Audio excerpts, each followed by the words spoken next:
Welcome back for another episode of RBP. It's me, Ross Bolen, back again with Jared Borislow, also known as J-Bone. Jared, holler at the people so they know what you sound like. Hey, I need to start off the show with a public service announcement. Okay, PSA? Yeah, I need you all to stop referring to me as Cactus Jack. Yeah, it's funny. Cactus Jack. Oh, Jared's cuck. Cactus. Stop. Yeah, people are always comparing you to Travis Scott. I need you to stop doing this because it's really hurting my self-esteem. Cactus Jack. And it's just not funny. I don't like it. So stop calling me Cactus Jack, please. There's bigger problems in the world today, Jared. We're going to talk about a lot of them. Some crazy stories to discuss and revel in. Is one of them how I won my second ever diamond tournament in Rocket League last night? No.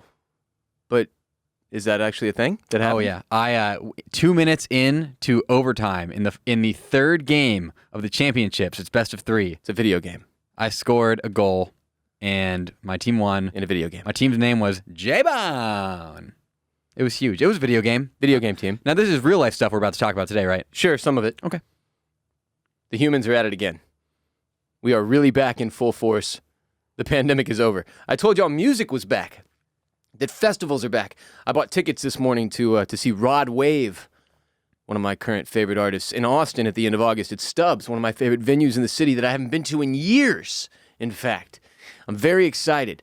I'm stoked. Shouts to Rod Wave and all sad boys.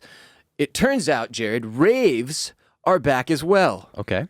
And a Redneck Rave in Kentucky went horribly awry. Just about as wrong as a rave can go, I think.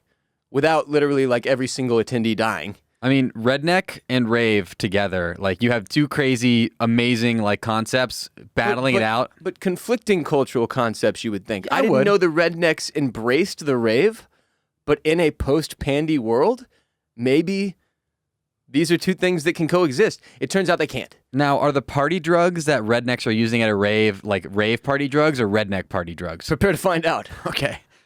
From America's paper, the New York Post.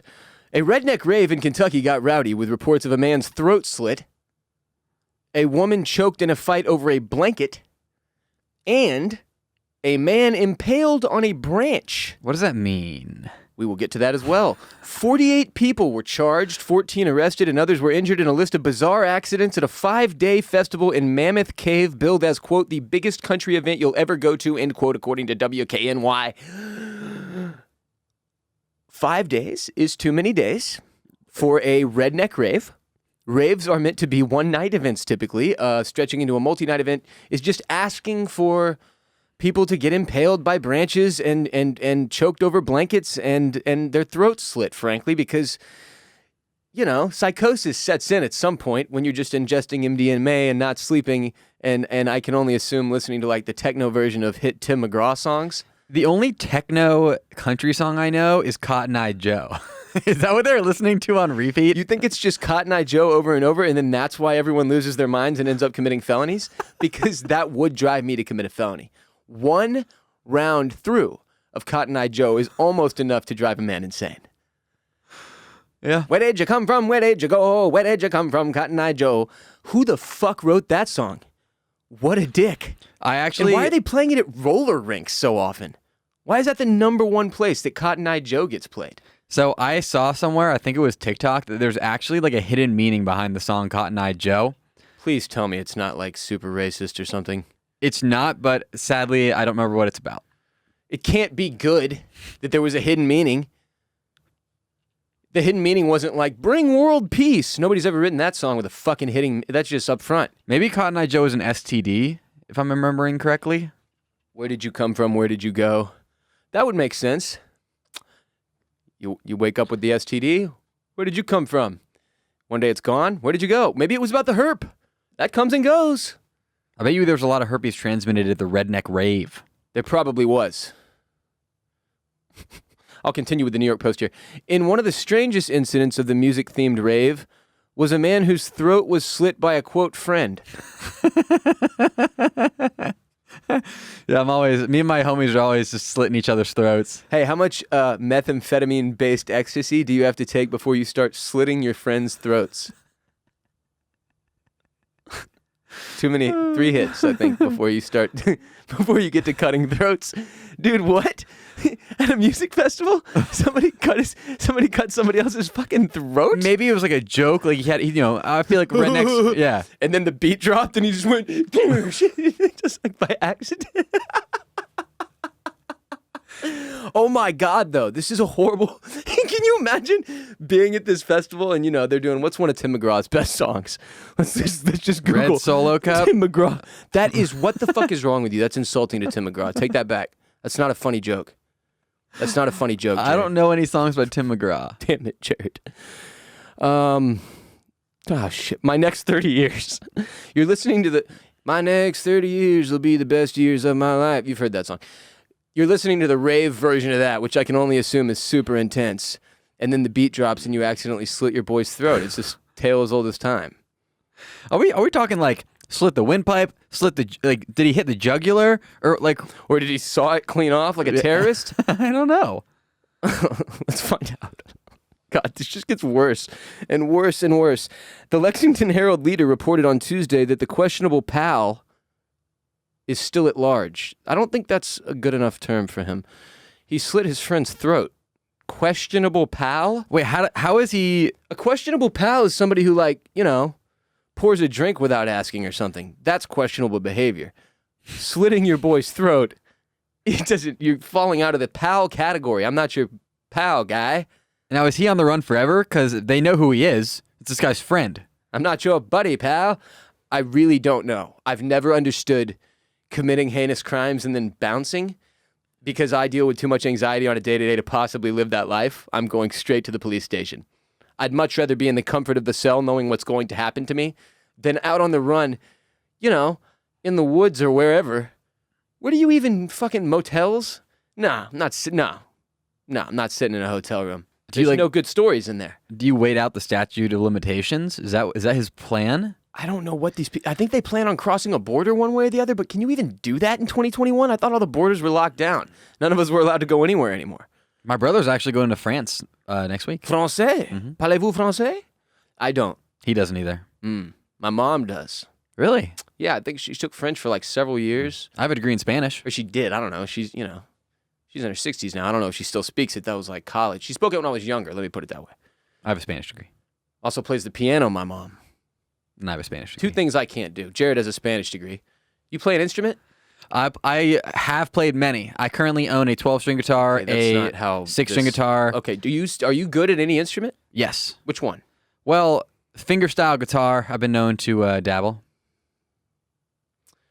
I can play Drifting by Andy McKee and okay, so you Ocean. can actually play some songs. I told you I can play Ocean by John Butler Trio, and you never made me play it for you. Jared, I don't know who these people are. I only know the last song because it's the mental health one or whatever. Well, I know that song, and I can play it for you. It's kind of an amazing song, is it not? Unbelievable. It took me 6 months straight of learning. Can I make you bring your little, what is it, kind of guitar? It's a 12-string, but John Butler plays it with 11 strings. He cuts one of the strings off. Sure. 12-string guitar, bring it over here, film it, and put it on Patreon for people? Yeah, I'll have to practice for a while, but I can do that. For a while? Okay, well, we'll just talk off mic about how many man hours we're talking here, because, that could affect the impact of the business or whatever. Sure. Anyway, that's another thing to talk about later. Accidents included a man who drove a vehicle over a 2 or 3 inch thick log. Why 2 or 3 inch? How is a log only 2 or 3 inch? A small stick, and ended up with it piercing his abdomen. I'm trying to think of how this works. Imagine 2 or 3 inch thick. So we're talking. But a substantial stick is what it sounds like. They didn't know where to qualify it as a stick, as a log. It's somewhere in between. It impaled him is the point. Now, they just said it drove a vehicle. Now, this is a Redneck Rave. I'm assuming it was a Jazzy. Yes. Edmonton County Sheriff Shane Doyle told the Herald-Leader, when it tried to come out through his back, it was stopped by a steel plate in his seat. Thank you for the detail, Sheriff Doyle. The man was transported to the hospital with the branch still inside him. So we went all the way through him. Yeah, but it's one of the things about being impaled by anything. They can't just take it out because, you'll fucking die. Rest in peace, Steve Irwin. So they have to take you to a hospital. That's what it's called. And then they have to I still don't understand how it works though. So let's say, you're impaled, they pull it out, but then there's just a hole straight through your body, right? Yeah. So how do they get rid of that hole? What do they stuff you full of Play-Doh? Like, what happens there? Why is Play-Doh the thing I was gonna say? I don't think we have that many good options for stuffing. You know what? I'm pretty sure, wasn't it like sticky tack was originally made for like medical purposes or something like that? I mean, pillows are filled with feathers. You can't just fill those with feathers, though. That'll be a pain in the ass to get back out when the healing begins or whatever. But do you understand my question? Yeah. Like, if I put a cannonball through you, okay, just a stick. You can't recover from a cannonball. But theoretically, maybe you fucking could. Isn't it taking out like vital shit when it pushes through you and punching that vital shit out the other side? Or is that vital shit all moving out around the stick? It might move out of the way. You know, like, boys, get out of the way. Get out of the way. There's a stick coming. Pancreas, no. No. Gallbladder, you can die, you bitch. Yeah, there's a couple useless things in there. They push toward it. Throw the gallbladder towards it. Why are all of our organs Scottish and broken Scottish accents? Another man, back to the festival, the Redneck Rave, excuse me. Another man lost part of a finger when a car crushed his hand. Okay. That event was held June 16th to 20th in Blue Holler Off-Road Park. Had thousands attending, which overwhelmed the sparsely populated region, the sheriff said. The town where the event was held doesn't have a traffic light, and the county is a dry county, the Herald Leader reported. When deputies set up a traffic stop outside the event, they made an arrest on the first stop, the very first, finding meth and marijuana during a search. The sheriff told the newspaper 2 of the passengers had active arrest warrants, he added. Stop number 1. They were like, all right, we should at least set up a checkpoint. First car pulls up. Marijuana, methamphetamine, 2 arrest warrants. What? That's not a good batting average at all. Okay, I still don't. So it's a dry county, meaning you can't buy alcohol there. Yes. Are there any? You can still drink alcohol, right? Is that how dry county works? I think it depends on how dry. There's 2 kinds of dry. Dry, like where you can't have it, and then dry, where you can't buy it, but you can bring it in. And if I'm assuming, you know, if it's a dry county, you can't drink in the park legally. So couldn't they just have arrested everybody also for drinking alcohol in a park? I mean, it seems like it, right? But it's funny that after the first traffic stop, the sheriff's quote was, "We were like, well, this doesn't bode well for the weekend." Was this a TikTok thing?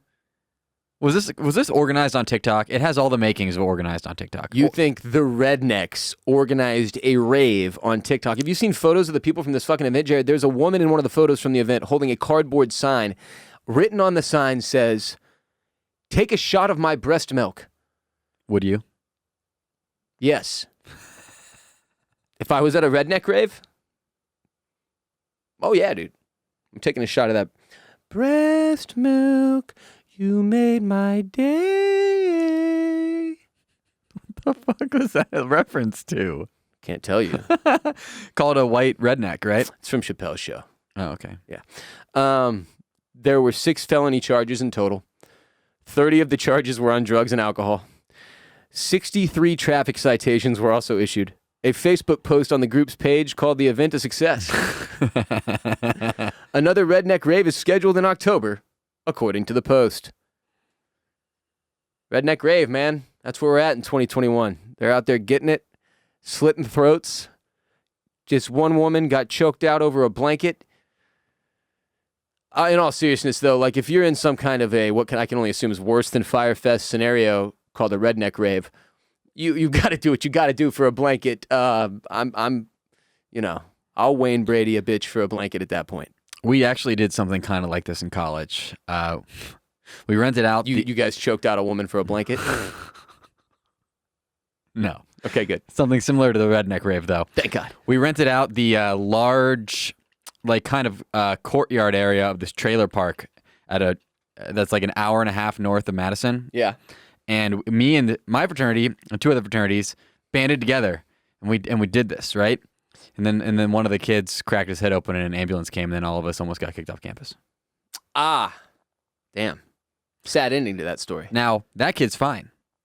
Unlike the guy who got a log impaled in his stomach. Well, and what can I only assume will be years and years of therapy that it takes for all of the attendees to recover from the trauma of seeing these 5 events that we've just noted in and of themselves. Like, there was only a few thousand people here, right? So everybody is seeing the guy get his hand run over and go, "Ah, my fucking hand!" Or the dude slitting his pal's throat. Or the woman being choked out over a blanket. Like, those are all going to be seen. I mean, it sounds like a bar fight in a Western. That's what this sounds like, except everybody's dressed like, we dressed at all those white trash bashes we threw in college, which in hindsight, I feel like those almost should have made all the other questionably racist themed events that we got in trouble for as Americans with fraternities and sororities okay, because we were mocking the whites too, just only the poor ones. The event I'm referencing was exactly that. I was wearing jorts. I want to be clear for new listeners, I am joking. He's kidding. I am kidding. Sometimes I just assume that everybody knows every episode I've ever done, so they know that I don't reflect fondly upon my college days like it was some fucking cool thing I was a part of.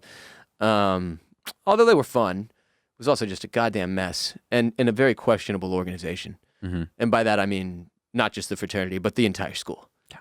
I actually was thinking about it. I wonder if all of these events were connected, right? So this dude gets impaled by a log. The buddy is joking about slitting his buddy's throat, sees that, goes, slits his buddy's throat. They're trying to stop the bleeding on the guy's throat, so they're fighting over this blanket, trying to get the blanket to use as a tourniquet.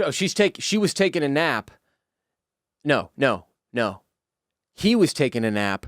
She's like, I need your blanket. This guy's throat's bleeding out. And he's like, fuck you, bitch, and starts choking her. She's like, God damn it, you selfish prick. We need the blanket. We're trying to save him with a tourniquet, whatever. And and he's choking her like Homer choked Bart. I don't think he's done that in like 15 years because of the implications of how bad that was. Oh, you mean that it was blatant child abuse and you shouldn't choke your children? I'm pretty sure he still does it. I don't think they care. Fuck, dude. Like, if because that's the line for me. Like, if it gets done in The Simpsons, Homer choking Bart, and somebody goes, "Oh, I can choke my kid," like, then that's not The Simpsons' fault. Somebody is so stupid at that point. If you're using The Simpsons to justify the act of abusing your child, it's a fucking cartoon. Yeah, I own the first 12 seasons of The Simpsons on DVD, and so do me and my dad. I say me and my dad because they're in his house, but I feel like they're part mine. Yeah, I had forgotten about how aggressively Homer chokes Bart. Dude, he chokes the shit out of him, like shaking him aggressively. Like, yeah, it's a real. It's terrible.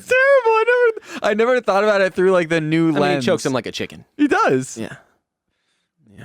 Redneck Rave. So next one in October, I think what he said, October, right? Yeah, October. We're all going to go, obviously, because it seems totally safe and like it would be a good time. Jared, what if I told you we have a sponsor who makes pants that are good looking and comfortable enough that you could wear them to your next Redneck Rave and look like the fanciest lad in all the land while being cooler than all the other rednecks that are in pants because it's the hot, hot summer and you're at a Redneck Rave? Because you're in Birddogs, baby.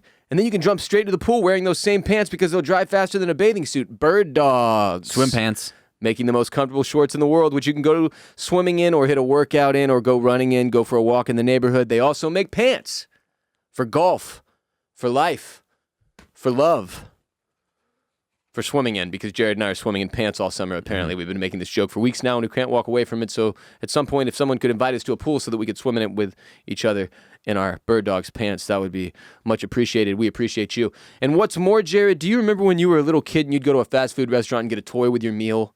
You remember that? Yeah, it was last week. Yeah, sure. When you order Birddogs from Birddogs.com using the code RBP, you are getting an awesome toy with your order always. There's some nunchucks behind me. Those used to be the toy. They also gave out rubber ventilated lawn cleats. Those were incredible at one point. Now, the best toy yet, in my opinion, the whistling football for summertime when you're out at the beach or the pool. It's like a Nerf. You had a Nerf football when you were a kid, except it's a Birddogs football, and it whistles when you throw it.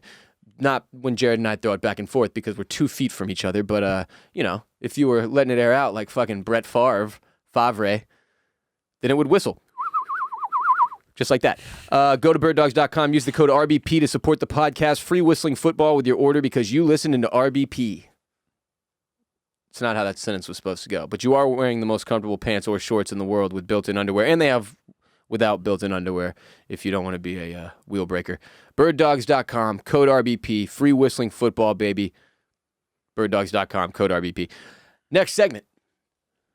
T-Pain versus Usher. Didn't know that this was a rivalry or a feels pretty random, doesn't it? Yeah. Yeah, very funny, but also very sad mental health related story here. Yeah, I watched the video last night, the kind of clip of this, and I was went everywhere yesterday. Damn. I mean, this clip was everywhere, and I found out why. It's because it's advertising for a Netflix show called This Is Pop.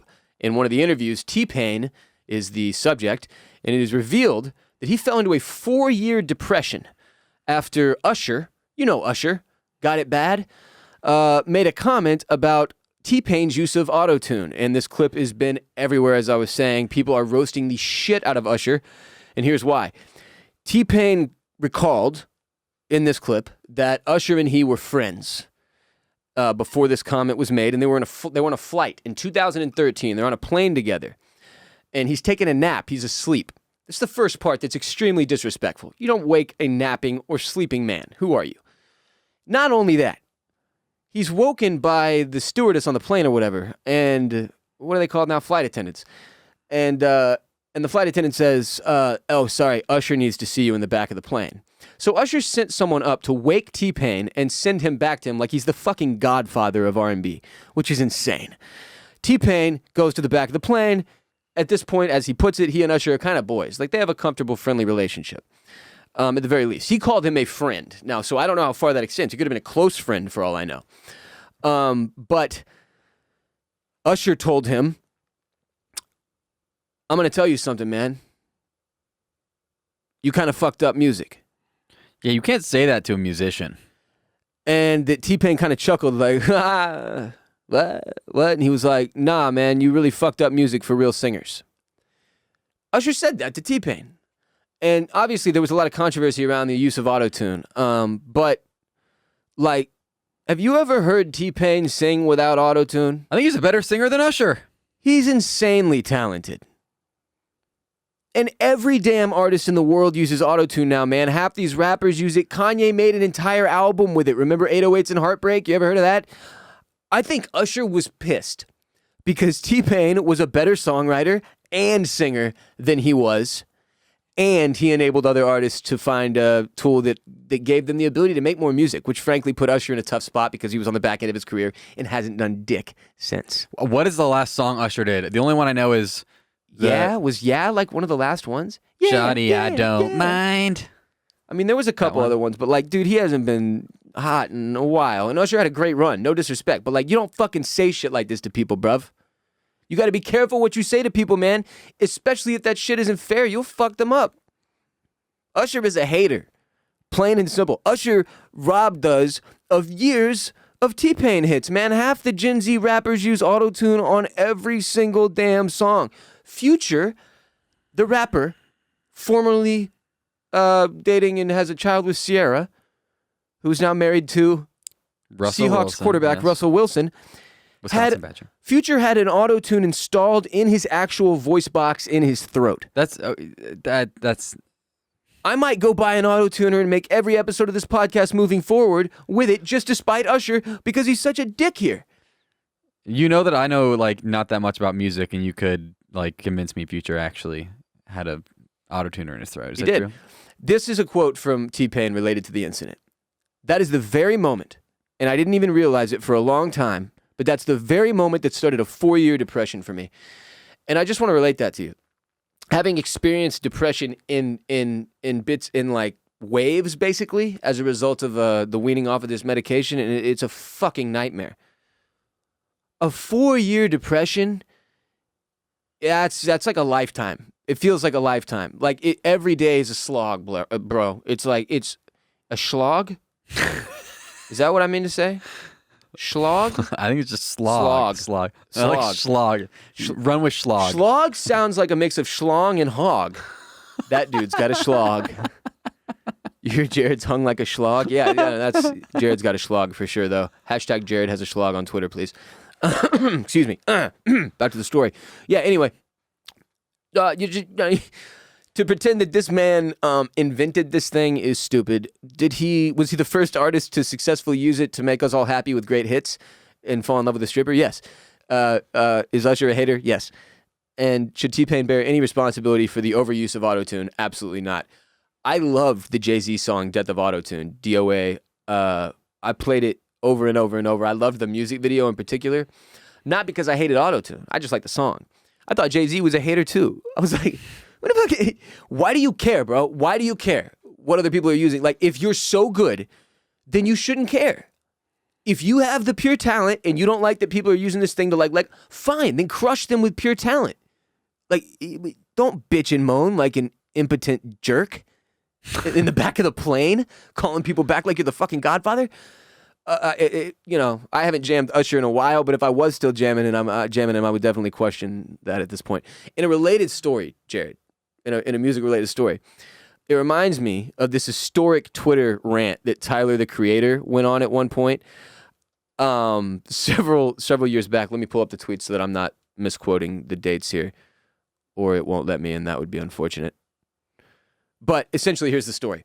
Will.i.am told Tyler, the Creator, hey man, like you're gonna sell out like everybody else. Like in 10 years, you'll be a sellout. And Tyler, the Creator, freaked out. Like he basically was like, you don't believe that I can stay like a true artist and still have success.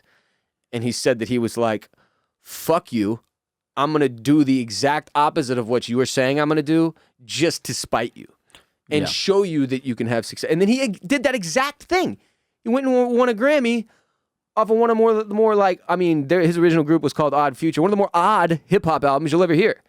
It shouldn't even be classified. I think they gave him Urban Artist of the Year or some shit at one point, too. I remember he got really upset because he was like, what the fuck, man? Just because I'm black, my music has to be hip-hop or rap or like...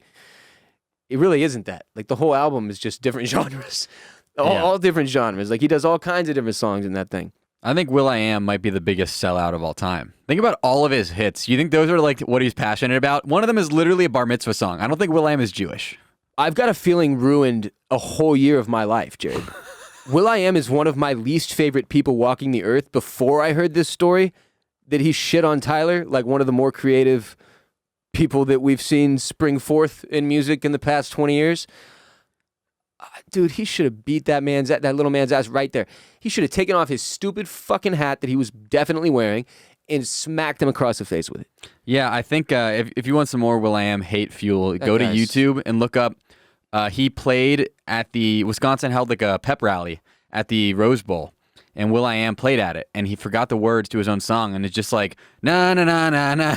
It's so bad. So look that up. Wisconsin pep rally, Will.i.am. So here's the string of tweets. He said that I made a bet with Will.i.am for $1 million that I will be making money 10 years from now doing what I love and not what makes the most. Did he get paid? Has it been 10 years? Did who get? I don't know if Will.i.am accepted this bet. I think he was just tweeting it into the atmosphere. He then said, Will.i.am said, quote, then you make a decision on what to do to survive, end quote. And Tyler says, no, that's not how it is for everyone. I'm not going to make music I hate.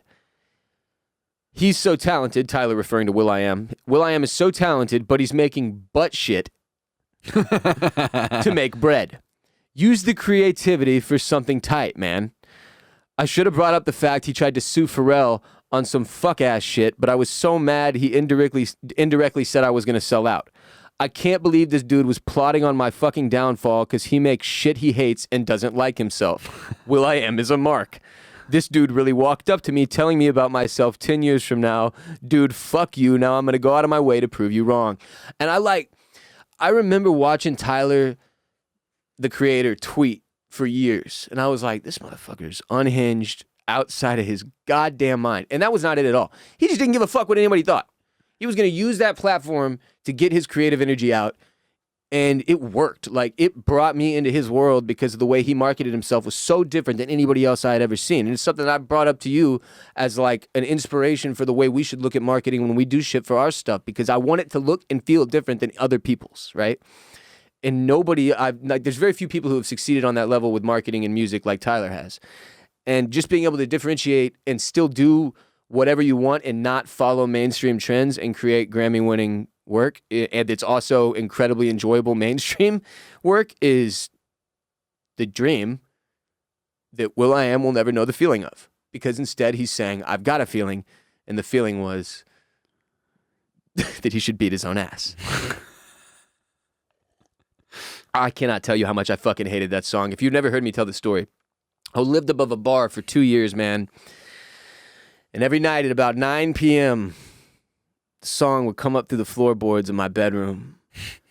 I've got a feeling, ooh, that tonight's gonna be a good night. And by the end of the song, I wanted to kill myself.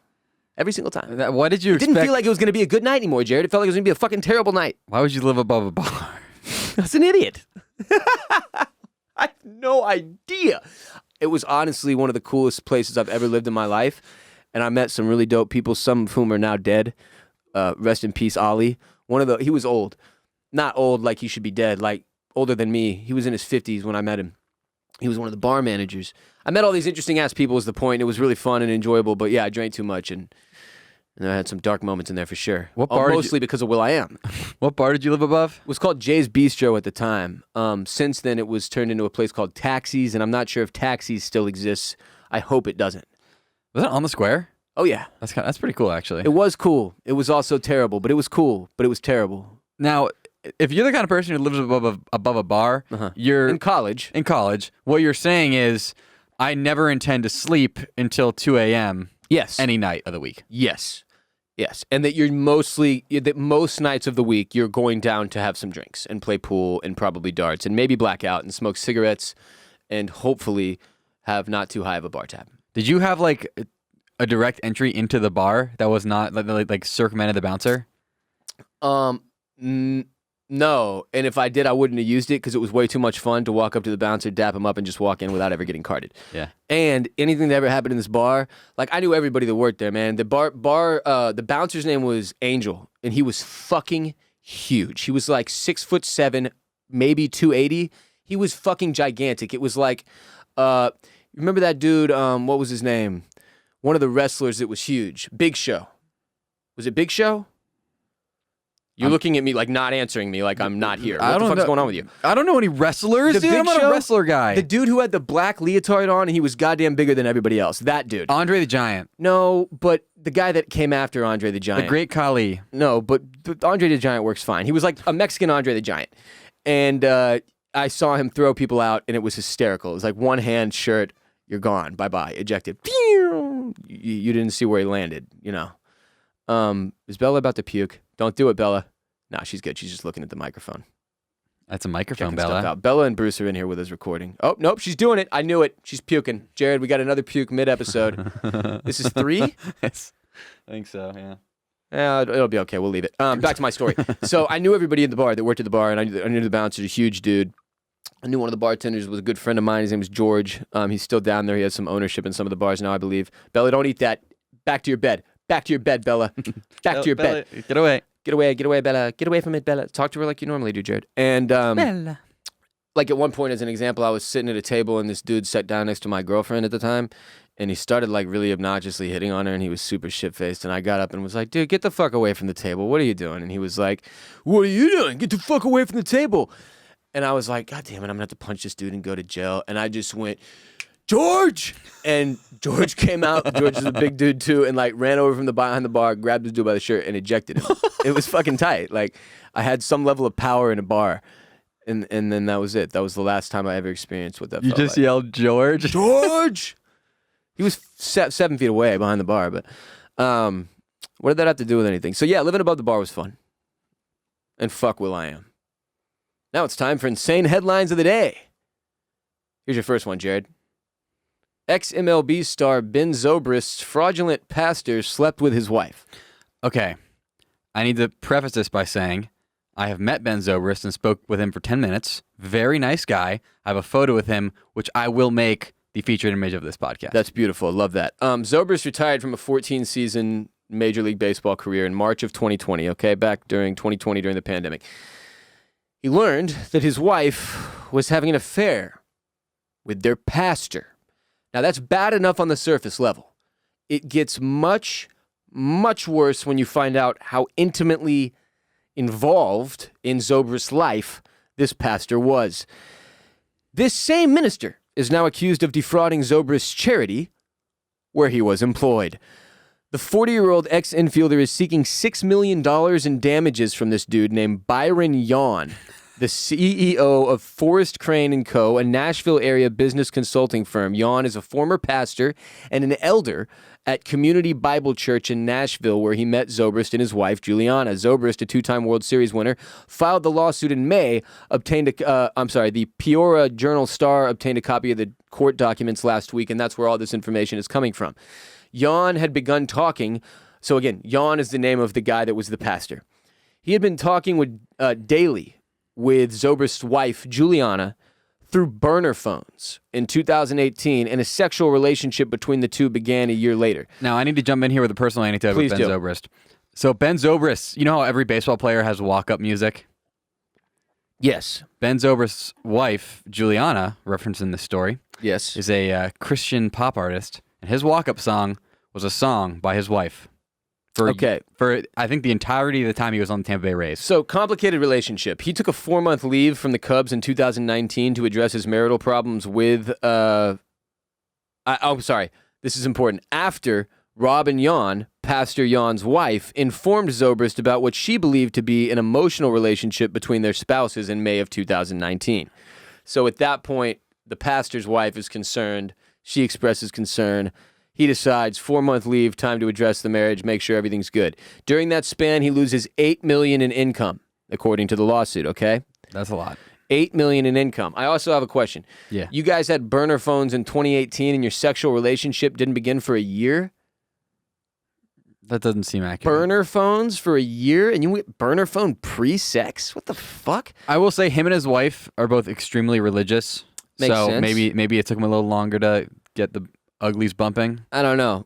Yawn provided the couple with marriage counseling in 2019 and counseled the 2016 World Series MVP on dealing with his anxiety and depression, which makes this all the more twisted because this dude, again, intimate access to the relationship, intimate access to Zobrist's personal mental health, and was marriage counseling the couple while pounding out his wife. So why would, if somebody's, okay, his wife went to Ben and said, hey, I think your wife is having an emotional relationship with my husband.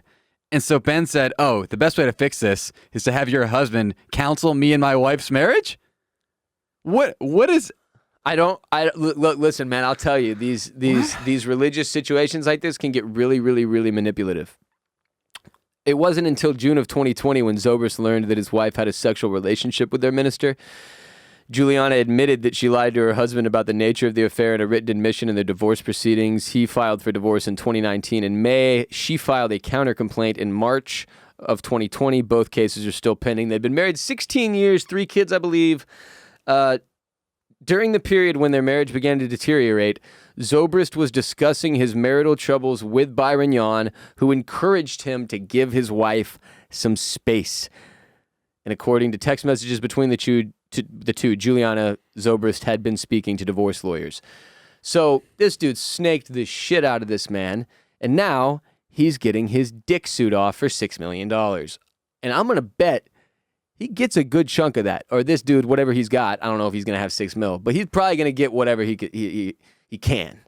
Because that's a lot of fraudulent shit, bro. You cannot be counseling a couple and also banging one of the two people in the relationship. Now the issue is he lost $8 million in salary by leaving to deal with this. He'd have to get at least that much to make it worth it. I think he's figuring like, all right, if I ask for the 8, they're not going to give me that. If I ask, I don't know. I don't really know. There must be some reason he's not asking for the full salary loss, though. He was one of the. I've met a decent amount of Rays players because there's this event where you go and like talk to the players. Yeah. Because my parents. Jared again, a big Tampa Bay's Rays. Tampa Bay's Rays. My parents were season ticket holders. They owned back in the day. They owned 2 season tickets out of a total of 400, making my parents 0.5% of the entire Rays season ticket holder. Okay, that's intense. Oh yeah. And so Ben Zobrist, by far the nicest person I met. Somebody who was not that nice, Johnny Damon, just like showed up, did one walk through, waved, and then my brother asked him if Jorge Posada peed on his hands, and Johnny Damon said he didn't know anything about that, and then Johnny Damon left. How does that make Johnny Damon not nice? I feel like he did a pretty good job there. He just walked up and left. He also what else is he supposed to do? Stay and hug you? He also knows whether or not Jorge Posada pees on his hands, which is a rumor about Jorge Posada. He just didn't want to tell you. Well, that's kind of rude. How's that rude? It's none of your My business. parents are season ticket holders, Ross. Okay, that's a good point. You should have brought that up, though. He didn't know. But yeah, He Ben didn't know. Zobrist, I feel really bad for him. Super nice guy. Yeah, fucked up situation. yeah. Hope he gets that money. Speaking of sports, hashtag sports. If you bet on sports and don't use our sponsor, MyBookie.ag, you absolutely should. Feel ashamed and change and use them. Great service. You're not only getting action, but supporting the show at the same time. So if you already bet on sports, they've got a great website, all the bets you could possibly want, the props, the live lines, the futures. The casino is awesome as well. They've been huge supporters of the show throughout the pandemic. We appreciate them very much. Have fun, gamble responsibly. Hit mybookie.ag. Use that code RBP to support the show. Get that deposit bonus. I share my picks on Twitter fairly often. I obviously watch a ton of sports. I'm betting on NBA a lot right now. NBA playoffs going on. But been getting into some baseball. The Astros are hot again. Waiting for the MLB playoffs to come close, and then we'll get into that as well. Well, the Lightning. I checked the score yesterday, and I think they were up 7-0. Yeah, I believe they might have won 8-0. It's truly a remarkable butt whooping. In a playoff game.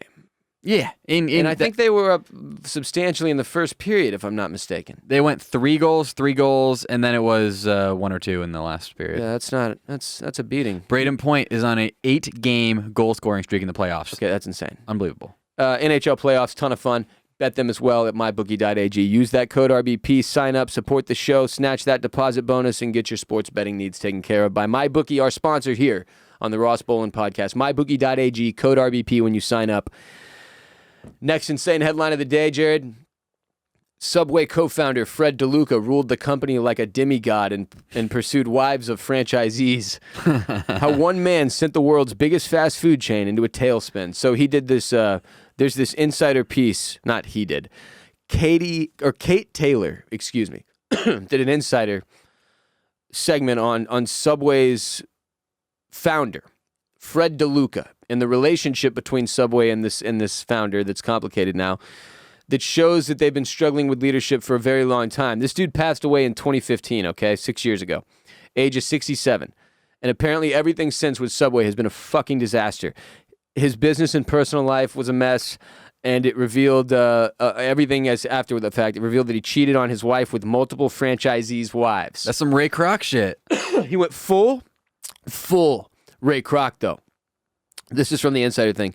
It says, during DeLuca's reign as Subway's leader, he was known to have very few boundaries, if any at all. A business associate told Insider, if you wore a skirt and had a pulse, he would chase you. The associate went on to say, he always felt that he could go and approach any woman at Subway conventions because he was responsible for their husband's success in stores, which is the most ridiculous, narcissistic nonsense. Like, this dude's like, I employ your husband. What do you think about that? You want to fuck? Like, what a scumbag. In 2000, the company calendar featured half-clothed male executives posing in various locations like a shower and a conference room. Pause. DeLuca himself was the January model. I would note January is the first month of the year. In his photo, he's sitting shirtless in his office holding a champagne glass and a sign that says executive office on it.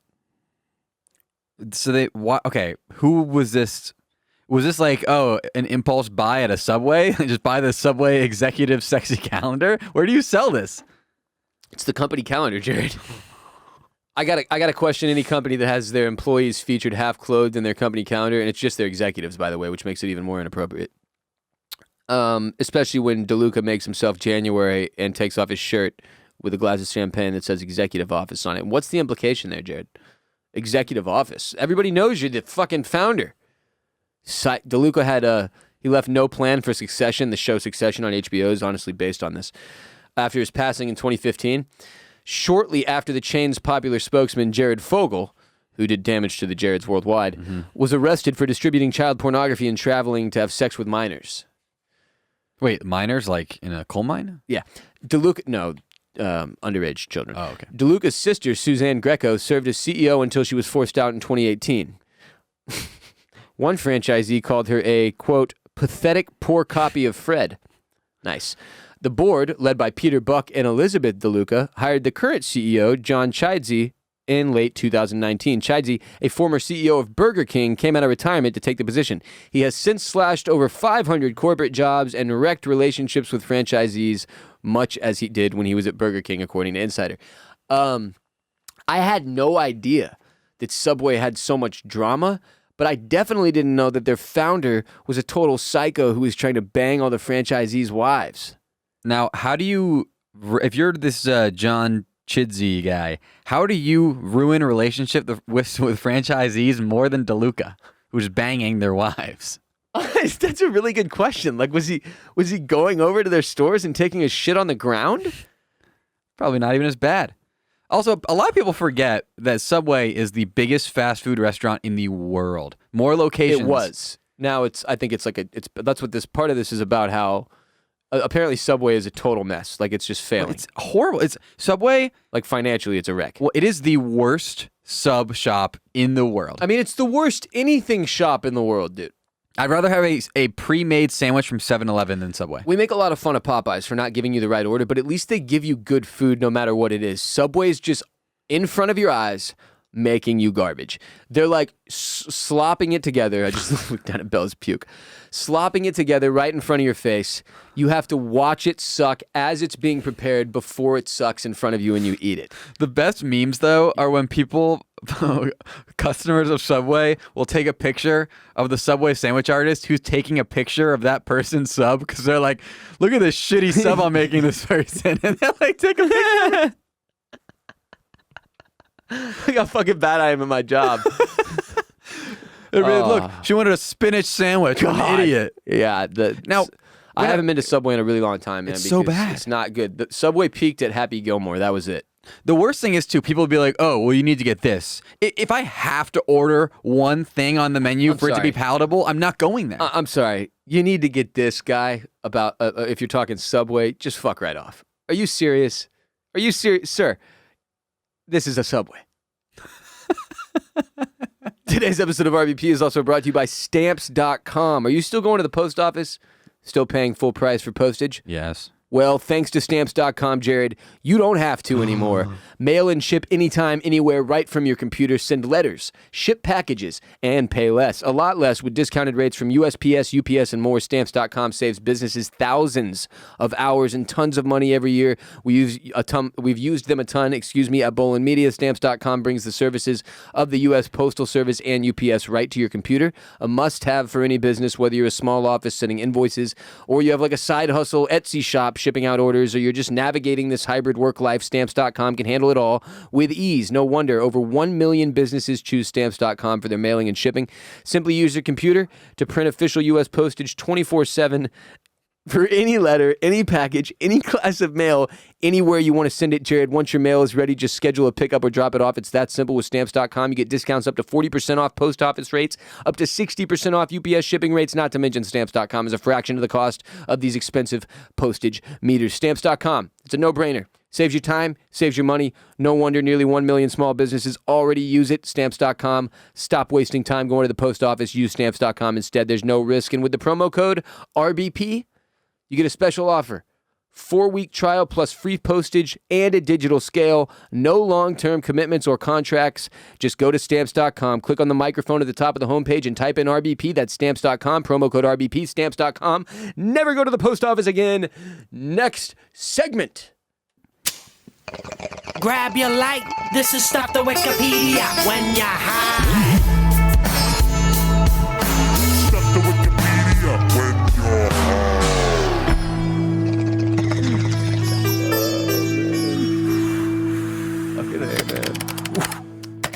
Bella puked during that ad read, and if you heard me start laughing, like, that was why. And if you skipped the ad read, you should go back and listen. And when I started laughing, Bella puked again. Man, I don't know what the fuck she ate, man. Like, but there's just 2 piles of puke, one on either side of Jared, and it's kind of distracting, honestly. But it's distracting for you, okay? Does it smell? Does it smell? No, it's not. It's not like when the dog pooped in here. I have to see it. Is the thing. You don't have to see it. You don't have to see it. You're welcome. You know what? I'll look at it. Thank you. That's right. That's right. Look at it. All right. Today's Stuff to Wikipedia when you're high is something that came up, not that recently, but on the show before. And it's the Dave Matthews Band Chicago River Incident. Now, to preface this, I was a really big Dave fan growing up. And I know that's like, look, I'm still a Dave fan too. I'm still a Dave fan too. I just mostly listen to his older shit from when I was younger. And like when I was a little kid in high school, man, and like shit hit the fan in my house, and like smoking weed was my escape, and Dave was my dude. We jammed Dave Matthews. I hung out with these fucking rich private school kids in their giant parents' houses where we could smoke weed on the third floor and nobody even knew, and it was that loud, but it didn't matter because the parents were so far away on the third floor away that we just jammed Dave up there, man. Fucking Satellite. I played that song 1 billion times. That's a great Dave jam. It's an all-time jam. Ants Marching. Two-Step is one of my all-time favorites. The Best of What's Around. The Idea of You. The Idea of You is an all-timer. Dream Girl. Look, man, he's got a lot of really good songs. Does he write some cheesy lyrics on occasion? Yes. Bella, what is going on with you? But Dave Matthews and his band did have this notorious incident that happened many, many years ago. Yes. 2004, okay? On August 8th, 2004, over the Kinsey Street Bridge in Chicago, Illinois, a tour bus belonging to the Dave Matthews Band dumped an estimated 800 pounds of human waste from the bus's septic tank onto a passenger sightseeing boat on the Chicago River below. The resulting controversy led to more than $300,000 in settlements, donations, and fines. The band's bus driver, Stephen Wohl, pled guilty to dumping the waste in March 2005. Now we can get into the nitty-gritty of the story. But that's the gist of it, right? Yeah. Pretty insane. I knew the story, and I brought it up, and somebody DM'd me and was like, dude, you undersold this story when you told it on the podcast? 800 pounds. 800 pounds. Okay, so I was wondering this. 1 pee, how much liquid weight Jared, is that? Jared, I still don't believe the figure, because a bus, if you told me, man, how many pounds of shit do you think you can fit in a bus? And I mean the whole bus, not like the septic tank of the bus. I'd be like, I don't know, 500 pounds worth of shit. Like, think about how much shit that is. Shit's not like all solid. It doesn't weigh that much. You need a lot of shit, human shit. And liquid weighs even less. But, I mean, 800 pounds of poo and pee is just an ungodly amount. So let's get into what happened here. The Dave Matthews Band had booked rooms at the Peninsula Hotel of 108th East Superior Street for a 2-night show at a venue in East Troy, Wisconsin. Shouts to Alpine Valley. That is where I've seen Dave. I believe I've seen him there 3 or 4 times. East Troy, Wisconsin, Alpine Valley Ski Resort. They have this beautiful amphitheater. Shouts to Woodlands Mitchell Pavilion, where I've seen him 3 times in Houston. Awesome, awesome place. Also, too far away for my liking. It would be like we have the F1 track thing here. Yeah. What's it called? Coda. It's like that. It's that distance where it's just like, I just wish it was a little closer. I mean, East Troy is probably like an hour outside Milwaukee. It's pretty far. It's in the middle of nowhere. I feel like the Woodlands Mitchell Pavilion is too. Okay, so the incident occurred between the first and second night of the concert. The band booked 5 buses for its show. Accused bus driver Stefan Wohl drove the bus of Dave Matthews Band violinist Boyd Tinsley. Love Boyd.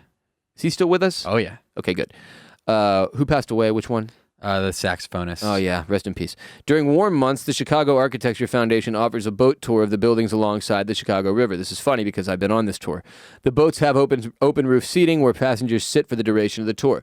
You've seen these in movies and stuff if you haven't been on one of them yourself. But if you ever go to Chicago and it's not too hot, you should go on one of these because they're highly enjoyable and you get to see some really, really amazing architecture around the city that is the closest thing to Gotham we have in the United States. Most Chicago bridges feature riveted grating, which is used for its strength and anti-slip properties. Riveted grating allows rain and other liquids to pass through, removing need for complicated drainage systems. So on Sunday, at August 8th, 2004, at 1:18 p.m., bus driver Wohl drove over the Kinsey Street Bridge and emptied the contents of his bus's septic tank through the open metal grate, intending to deposit it into the Chicago River below. The bus's tank was full, containing 800 pounds of human waste, which brings me back to the question of how, and then the more important thing that we've learned since, this is just Boyd Tinsley's. Which brings me to think that it had to have been this dude forgot. And that Boyd went and took like one more shit and was like, yo, Stefan, the toilet looks like it's full, bro. And Stefan just went, oh, we're about to go over a bridge. I got this. I didn't know that buses had 800 pounds. You know the like old airplane thing. Oh, we're going low. Drop the load. Sure. I didn't know that. You know what I'm talking about? I mean, yeah, sure. When the plane's too full and they gotta climb, so they drop the load, and there's a button in like the cockpit that says drop the load, and in the back of the plane opens up and all the stuff flies out the back. I didn't know we had that for poop and tour buses. Get off my plane. You ever seen Air Force One? I've had it with these snakes on this plane. That's from Snakes on a Plane. These motherfucking snakes on this motherfucking plane. No, wasn't it these monkey sniffing snakes on this Monday to Friday plane? Yes, that was it. That was it. Earlier, passenger boat Chicago's Little Lady left Navy Pier at its 1:00 p.m. scheduled boat tour departure. While passing under the bridge, the boat received the full contents of the tank on the seats of its open roof terrace.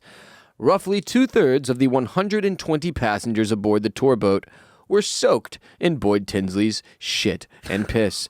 The boat immediately returned to Navy Pier, where all passengers were issued refunds. Yeah, I would hope so. 5 passengers went to Northwestern Memorial Hospital for testing, which is what... I'm sorry. Only 5 of them were like, I'm going to go get tested, bro. That was poop and pee. And maybe Boyd's a bathroom jacker. Who knows? It might be. Yeah, that part was surprising. You think more people would be like, oh, I might have hepatitis. I'm going to go to the... Yeah, everybody should have gone to the hospital. Now, do you... Hold on, it gets worse. Oh, God. According to the Illinois Attorney General, passengers aboard included persons with disabilities, the elderly, a pregnant woman, a small child, and an infant. The filing also describes the incident further. Quote, the liquid waste was brownish yellow in color and had a foul, offensive odor. The liquid human waste went into passengers' eyes, mouths, hair, and onto clothing and personal belongings, many of which were soaked. Some of the passengers suffered nausea and vomiting as a result of exposure to the human waste. Boyd, what did you eat? I feel bad for Boyd. I do too. This isn't his fault at all, but his human poop and piss was sprayed all over 120 people. Immediately following the incident, evidence as to the identity of the bus driver or bus was unclear to the Chicago Police Department, who stated they were investigating the incident but did not consider it a crime. I don't know how it couldn't be a crime. On August 9th, the Chicago Architecture Foundation released a statement that a witness had recorded license plate information, which they turned over to the police as evidence. Narc. On August 10th, bus driver Jerry Fitzpatrick, who also drove for the band, was identified as the owner of the bus's license plate. In a phone interview, Fitzpatrick denied to a Chicago Tribune reporter that he had dumped the waste, asserting that he was parked in front of the band's hotel at the time. A publicist for the Dave Matthews Band issued a statement in response saying that the band's management had determined that every one of its buses were parked at the time of the incident. Liars!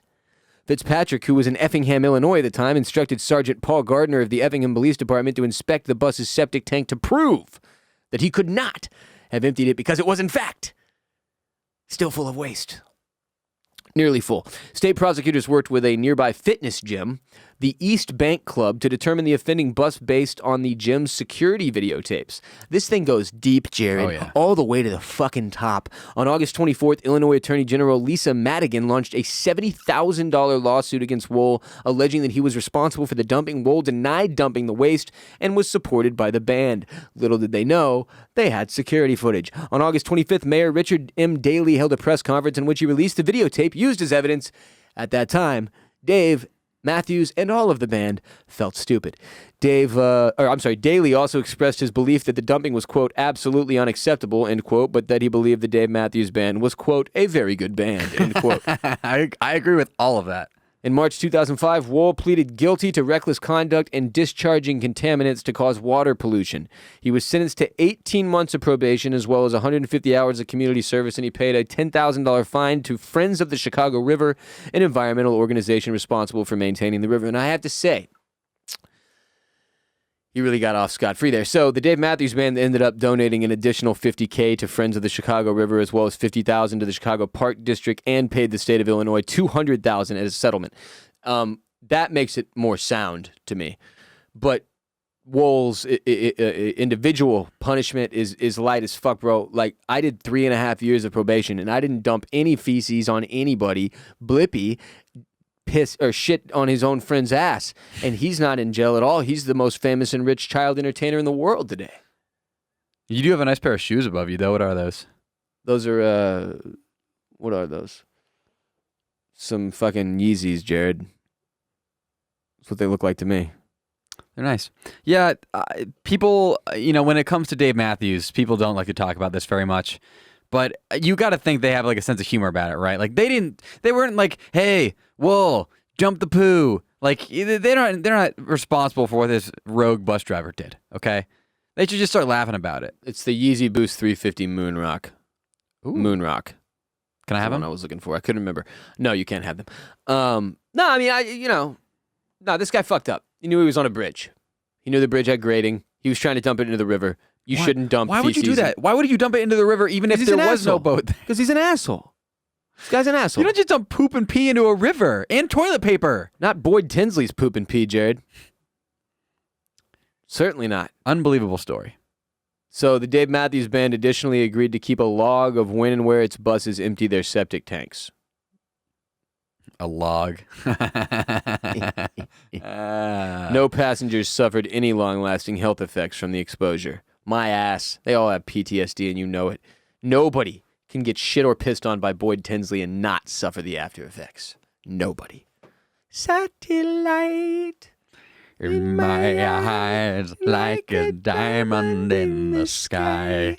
How I wonder. What a great song. This has been another episode of the Ross Bolen Podcast with me, Ross Bolen, and him, Jared Borislow. We hope you enjoyed yourselves. Follow me at WR Bolen, everywhere at WRBOLEN, and follow Jared at Jared Borislow, at JARED. You know how to spell Jared, just like Jared Fogle. And then Borislow is BORISLOW, Jared Borislow.